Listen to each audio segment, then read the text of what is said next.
उत्तराखंड के उत्तरकाशी के मुसलमानों के खिलाफ नसों में हिंदूवादी संगठन इस कदर जहर बोने की कोशिश कर रहा है कि जिसकी सारी हदें पार कर दी गई हैं। मुसलमानों को चुन चुन करके मारने का ऐलान किया जा रहा है तो मुसलमानों के खिलाफ नरसंहार का भी ऐलान हो रहा है, जिसके कारण मुस्लिम समुदाय से जुड़े हुए लोग वहां से पलायन करने को मजबूर हो चुके हैं।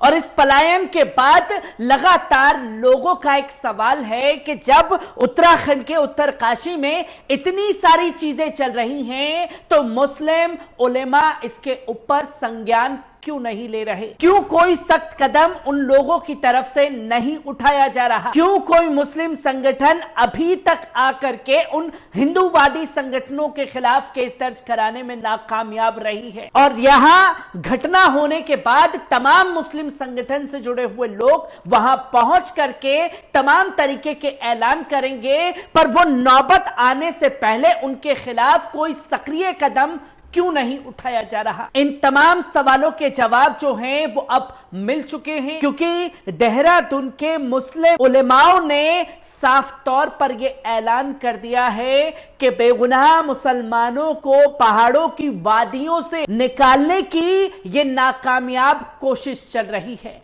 और इसके खिलाफ 18 जून को देहरादून में महापंचायत बुलाने का ऐलान मुस्लिम उलेमाओं द्वारा कर दिया गया है। और जैसे ही यह ऐलान हुआ है तो हिंदूवादी संगठनों में खलबली साफ तौर पर देखी जा रही है। किस तरीके से पूरा मामला सामने आया है, एक बार इस रिपोर्ट पर नजर डालते हैं। दोस्तों, उत्तराखंड के मुसलमान नेताओं समुदाय को निशाना बनाए जाने के खिलाफ महापंचायत करने की घोषणा की है। राज्य के मुसलमान धार्मिक नेताओं ने 18 जून को राजधानी देहरादून में महापंचायत का ऐलान किया है। हिंदुस्तान टाइम्स की एक रिपोर्ट के मुताबिक मुसलमान नेताओं का यह साफ तौर पर कहना है कि राज्य में मुसलमानों को निशाना बनाए जाने के खिलाफ यह पंचायत बुलाई जा रही है। उत्तराखंड में उत्तरकाशी में हिंदू समूह ने मुसलमानों के खिलाफ प्रदर्शन किए हैं और मुसलमान दुकानदारों को इलाका छोड़ जाने के लिए कहा है। उत्तरकाशी में 26 मई को एक नाबालिग हिंदू लड़की एक मुसलमान और एक हिंदू युवक के साथ चली गई थी। इस घटना के बाद से ही इलाके में लगातार तनाव व्याप्त है। स्थानीय लोगों ने इस घटना के पीछे कथित लव जिहाद होने का दावा किया, जहां हिंदू समूह दावा करते हैं कि हिंदू महिलाओं को फंसाने के लिए मुसलमान लव जिहाद करते हैं। हालांकि भारत की अदालतें या सरकारें इसे आधिकारिक रूप से स्वीकार नहीं करती हैं। पुलिस ने 27 मई को दोनों अभियुक्तों उबैद खान और जितेंद्र सैनी को गिरफ्तार कर लिया था, लेकिन इस घटना के बाद से हिंदूवादी समूह ने कई इलाकों में प्रदर्शन किया है और मुसलमानों की दुकानों पर हमले की भी रिपोर्ट की है। उत्तरकाशी के परोला बाजार में 5 जून को मुसलमानों को इलाका छोड़ जाने की चेतावनी देते हुए पोस्टर लगाए गए थे। इलाके से कई मुसलमान परिवार घर छोड़कर भी चले गए हैं। शनिवार को देहरादून के शहर काजी मोहम्मद अहमद कासमी के नेतृत्व में हुई एक बैठक में राज्य में मुसलमानों की स्थिति पर चर्चा की गई। अब 18 जून को मुसलमान धार्मिक नेताओं की एक महापंचायत होगी। इसमें राज्य के अलग अलग हिस्सों से मुसलमान धार्मिक नेता हिस्सा लेंगे। मोहम्मद अहमद कासमी ने कहा कि पहाड़ों से मासूम मुसलमानों को निकाला जा रहा है। जिन्होंने अपराध किया है उन्हें सजा मिलनी चाहिए, लेकिन पूरे समुदाय को निशाना नहीं बनाया जाना चाहिए। किसी एक व्यक्ति की करतूत की वजह से बाकी लोगों को क्यों बेरोजगार किया जा रहा है? उन्होंने साफ तौर पर कहा कि महापंचायत के जरिए हम ये अपील करना चाहते हैं कि मासूमों को सजा ना दी जाए। वहीं हिंदूवादी समूहों का कहना है कि वो 18 जून को मुसलमानों की महापंचायत नहीं होने देंगे। हिंदू समूहों ने 15 जून को पंचायत बुलाई है। देवभूमि रक्षा अभियान के संस्थापक स्वामी दर्शन भारती ने अखबार से कहा कि हम इसे मुसलमानों की महापंचायत को होने नहीं देंगे, चाहे हमें कोई बड़ा कदम ही क्यों ना उठाना पड़े। आपको बता दें कि उत्तरकाशी में भड़की नफरत की आग अब टिहरी तक पहुंची है। हिंदूवादियों ने टिहरी के मुसलमानों को भी 15 दिन में दुकान खाली करने की धमकी दी। टिहरी के नैनबाग में व्यापार मंडल एवं हिंदू युवा वाहिनी ने मुस्लिम व्यापारियों को 15 दिन के अंदर दुकान खाली करने का अल्टीमेटम भी दिया है। इस संबंध में व्यापार मंडल समूह एवं हिंदू युवा वाहिनी के जिला अधिकारी को ज्ञापन भी सौंपा है। हिंदूवादियों का आरोप है कि 2021 में नैनबाग स्थित कंप्यूटर कोचिंग सेंटर में काम करने वाले मुस्लिम युवक ने स्थानीय लड़की को प्रेम जाल में फंसा लिया था।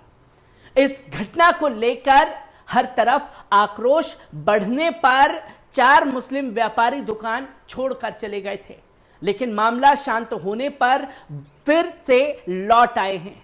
2 साल पुरानी इस घटना को लेकर व्यापार मंडल के अध्यक्ष दिनेश तोमर का कहना है कि हमने 12 जून को बैठक बुलाई है। अगर निर्धारित समय पर दुकानें खाली नहीं होती हैं तो आगे की रणनीति बनाई जाएगी।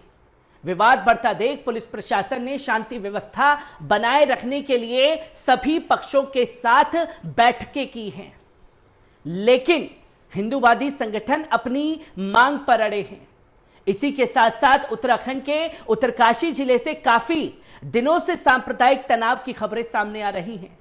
बताया जा रहा है कि माहौल इतना बिगड़ चुका है कि मुस्लिम समुदाय के लोग अपना कारोबार समेटकर पलायन कर रहे हैं। कई मुस्लिम परिवार परोक इलाके से निकल चुके हैं। हालांकि पुलिस प्रशासन इसको लगातार नकार रहा है और लगातार पलायन की खबरों को खारिज भी कर रहा है। न्यूज एजेंसी के अनुसार शकील ने अपना 42 साल पुराना व्यापार छोड़कर देहरादून बसने का फैसला कर लिया है। उन्होंने ये कदम पुरोला में लगातार बिगड़ते माहौल के कारण उठाया है। सलीम कहते हैं कि उनके पिता 42 साल पहले यहां आए थे और फड़ लगाकर कपड़े बेचा करते थे। करीब 15 साल पहले उन्होंने पुरोला में कपड़ों की दुकान खोली थी, लेकिन अब स्थिति बिगड़ने के कारण वे देहरादून शिफ्ट हो रहे हैं। शकील ने बताया कि उन्हें करणपुर में एक दुकान मिली, वहां उनके भाई का पहले से ही एक मेडिकल स्टोर है। रिपोर्ट के अनुसार पुरोला में अभी 8 व्यापारी दुकान छोड़ चुके हैं, वहीं यमुना घाटी में दुकान छोड़ने वालों की तादाद अब 12 हो गई है। जब से माहौल खराब हुआ है, मुस्लिम व्यापारी ये कदम उठा रहे हैं कि 26 मई के रोज 2 उबैद और जितेंद्र सैनी को स्थानीय लोगों ने एक नाबालिग लड़की के साथ रंगे हाथ पकड़ा। लोगों ने आरोप लगाया कि वे लड़की को भगाने की कोशिश कर रहे थे। स्थानीय लोगों ने उन्हें पकड़कर पुलिस के हवाले भी कर दिया। दोनों लड़के नजीबाबाद के रहने वाले हैं और गद्दे की दुकान पर काम करते थे। इस मामले को लेकर मुस्लिम व्यापारियों के खिलाफ लव जिहाद का मुद्दा बनाकर हिंदूवादी संगठनों ने विरोध प्रदर्शन करना शुरू कर दिया। इस तनाव के कारण बीजेपी के नेता और कार्यकर्ता भी नहीं बच सके हैं। उत्तरकाशी से अल्पसंख्यक के जिला अध्यक्ष मोहम्मद जाहिद ने भी बीते बुधवार को परिवार के साथ पुरोला छोड़ दिया। जाहिद बताते हैं कि उन्होंने 3 साल पहले बीजेपी ज्वाइन की थी और वे 25 साल से यहीं रह रहे थे। इसके अलावा कई और नेताओं ने इलाके को छोड़ दिया है। लोगों का कहना है कि जब यहां सत्ताधारी दल के नेता सुरक्षित नहीं हैं, तो फिर वे कैसे यहां सुरक्षित रह सकते हैं। अगर उन लोगों की सुध लेने वाला कोई नहीं है तो आम लोगों का क्या ही होगा। ये लगातार तस्वीरें सामने आ रही थीं और जो लोग ये सवाल कर रहे थे कि आखिरकार इस पे शहर काजी उलेमाए किराम क्या कर रहे हैं, तो महापंचायत का ऐलान 18 जून के लिए कर दिया गया है, जिसकी तस्वीरें बहुत जल्द लोगों के सामने आना शुरू हो जाएंगी।